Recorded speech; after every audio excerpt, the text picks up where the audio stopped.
ఎప్పుడైతే తాను కలలుగన్న ఆ కూటమి పొత్తు అవన్నీ వికటించినాయో, అది కూటమి పొత్తు దగ్గర నుంచి, సీట్ల ఖరారు దగ్గర నుంచి, ఆఖరికి అభ్యర్థులను పెట్టుకోవడంలో కూడా తన కూటమిలో భాగస్వాములు అని వాళ్ళు అనుకుంటుంటే, వాళ్ళు తన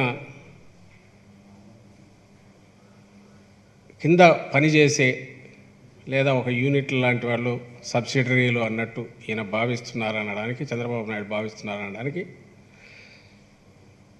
ఈయన ఎవరు అనుకుంటే అభ్యర్థులు వాళ్ళే అక్కడ సెలెక్ట్ కావడం దగ్గర నుంచి అసలు వాటి ఉనికే ప్రశ్నార్థకమయ్యేట్టు. అందులో జనసేన అనే దానికి ఉనికి లేదు, ఎక్సెప్ట్ పవన్ కళ్యాణ్ అనే వ్యక్తి తప్ప. సో అది నిజం అనేది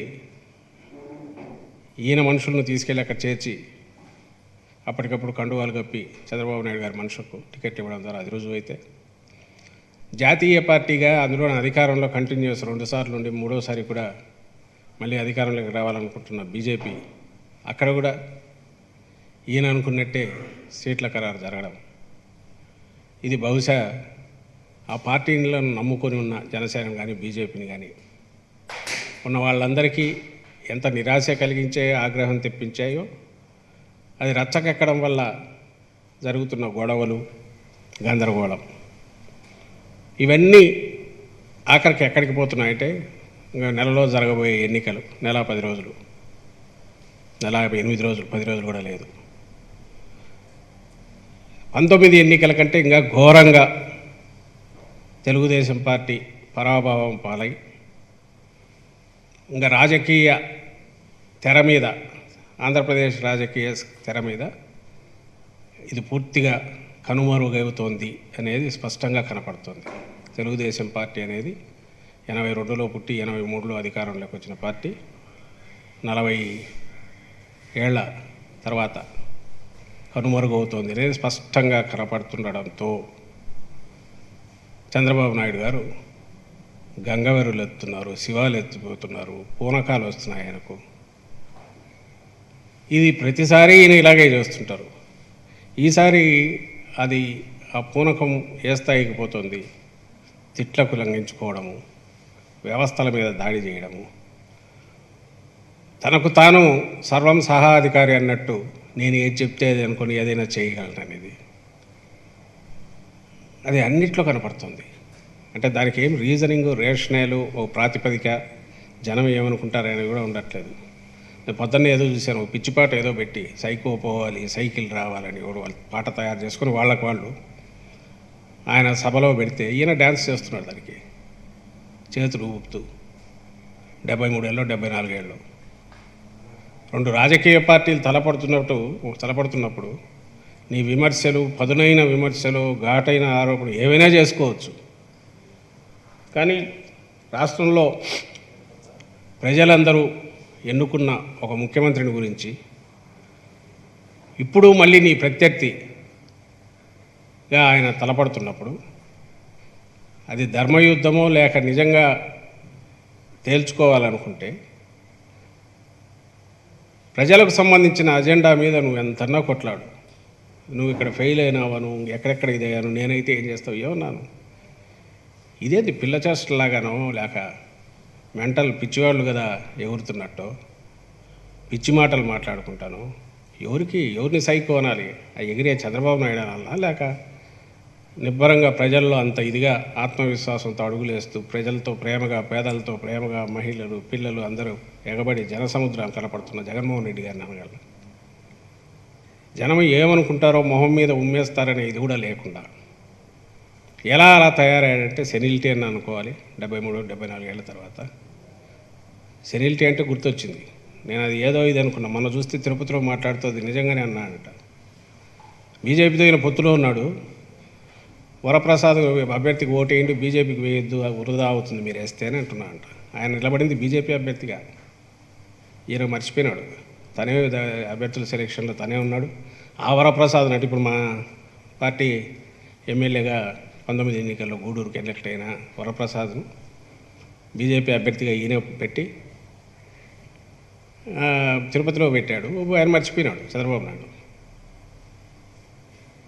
అది మొన్న అంటున్నాడు, నేనేమన్నా ఎందుకు అట్లా వచ్చింది అబ్బా ఏమన్నా అనుకుంటే మళ్ళీ నిజమే అంటున్నారు. ఇంకా అలాంటివి అయితే కొల్లలు చెప్పాలంటే. ఈయన వ్యవస్థల గురించి, వ్యవస్థల మీద ఏ రకంగా ప్రెజర్ పెడుతున్నాడు అని అంటే, ఈరోజు అపోజిషన్ కాబట్టి డెస్పరేషన్లో అనుకుంటే మళ్ళీ గుర్తొచ్చి తీయించిన. మీరు చూడండి, 19లో కూడా ఆ రోజు అధికారంలో ఉన్నాడు ముఖ్యమంత్రిగా. ముఖ్యమంత్రిగా అధికారంలో ఉండి ఎలాంటి ఇది చేశాడో ఒక్కసారి చూడండి. పెట్టమ్మా సౌండ్.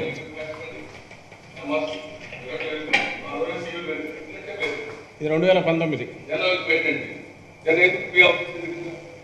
క్లోజ్ చేసేయండి. వీధి ఎలక్షన్ కమిషన్ నేను అడుగుతున్నాం, సరిగ్గా కండక్ట్ చేయలేకపోతే ఏర్పరిచయం చేయండి. మెషిన్ పెట్టి రిగ్గింగ్ చేసుకోండి, మీరు అయిపోతుంది దేశం ఎలక్షన్. మేము ఇంట్లో కూర్చుంటాం. ఎందుకే కష్టపడాలి? ఎందుకు ఈ మీటింగ్ మాకు ఏమో అవసరం? మేము అడిగేది మీరు ఇండిపెండెంట్ అథారిటీ అవునా? ఢిల్లీ చెప్పినంత యాజ్ ఇట్ ఈజ్ మీరు ఎందుకు ఫాలో లేకపోయినా మీరు నేనంటానంటే మీ కాన్షియస్ అవుతుంది కదా. వన్ అంటే పోస్ట్ ఆఫీస్ వారు హ్యావింగ్ పవర్స్ ఏమంటే అబాలిష్ చేయమనండి, మిమ్మల్ని అందరూ తీసేయమనండి, ఆయనే పెట్టుకోమని ఒక క్లర్క్ పెట్టుకొని చేయమని మేము చూస్తాం. ఎలక్షన్ కమిషన్ అన్నీ నేను చెప్తున్నా, అంత ఈజీగా నేను వదిలిపెట్టింది టేకప్ చేశారంటే ఇది లాజికల్గా పోవాలి.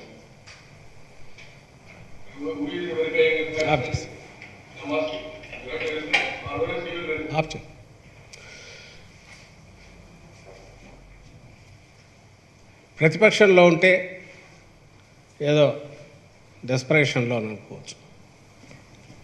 అప్పుడు ఆయన ముఖ్యమంత్రి ఎప్పుడు, ఇది 2019 ఐ థింక్ ఏప్రిల్లో ఎన్నికలకు నా వారం ముందేమో. ఆయన ముఖ్యమంత్రి, చంద్రబాబు నాయుడు ముఖ్యమంత్రి, CEO chief electoral officer Gopalakrishna Dwivedi గారు ఉన్నప్పుడు ఆయన ఆఫీస్ మీదకి అటాక్ లాగా వెళ్ళి కూర్చొని ఏం దబాయిస్తున్నాడో చూశారు కదా. అప్పుడు ఆయన ముఖ్యమంత్రి, జగన్మోహన్ రెడ్డి గారు ప్రతిపక్ష నాయకుడు. జగన్మోహన్ రెడ్డి గారు ఏ రోజైనా ఇంకొక వ్యవస్థకు సంబంధించిన దాని మీద వెళ్ళి ఇలా మాట్లాడిన సందర్భం ఉందా? ఈరోజు ఇప్పుడు జరుగుతున్న దాంట్లో కూడా ఎడాపెడా ఆఫీసర్లు వీళ్ళు కంప్లైంట్ ఇస్తున్నారు, ట్రాన్స్ఫర్లు చేస్తున్నారు. వాళ్ళ కంప్లైంట్లలో వాళ్ళ దాంట్లో నిరాధారమైనవి, సిన్సియర్గా ఉన్న వాళ్ళ మీద అన్నీ ఉన్నాయి. అయినప్పటికీ అది ఎలక్షన్ కమిషన్ పరిధిలోకి ఒకసారి వెళ్ళిన తర్వాత అది వాళ్ళ విచక్షణ అధికారాన్ని యూజ్ చేసి చేసేది. అలాగే ఇటువైపు అధికార యంత్రాంగం ఎన్నికలు జరిగినన్ని రోజులు, ఎన్నికల ఫలితాలు వచ్చి మళ్ళీ గవర్నమెంట్ ఫామ్ అయ్యేంత వరకు ఇది ఒక ఇండిపెండెంట్ బ్యూరోక్రాటిక్ వ్యవస్థ, అది ఉంటుంది గవర్నమెంట్. దాని దారిన అది నడవనివ్వాలి అనే ఒక బ్యాలెన్స్డ్ అప్రోచ్ లేదా ఒక మెచ్యూర్డ్ థింకింగ్ ఉన్న నాయకుడు కాబట్టి జగన్మోహన్ రెడ్డి గారు అట్లున్నారు. ఈరోజు చాలామందికి అనిపించవచ్చు చంద్రబాబు నాయుడు గారు పాపం దాన్ని ఏమంటాం అధికారంలో లేనందువల్ల, ఆయన ఊపిరి ఆడనివ్వకుండా ఎవరో ఏదో చేస్తున్నందువల్ల ఆయన అలాంటి తిరుగుబాటు రిబెలియన్ మనస్తత్వం ప్రదర్శిస్తున్నాడు. కానీ కాదే, అధికారంలో ఉన్నప్పుడు అలాగే చేశాడే.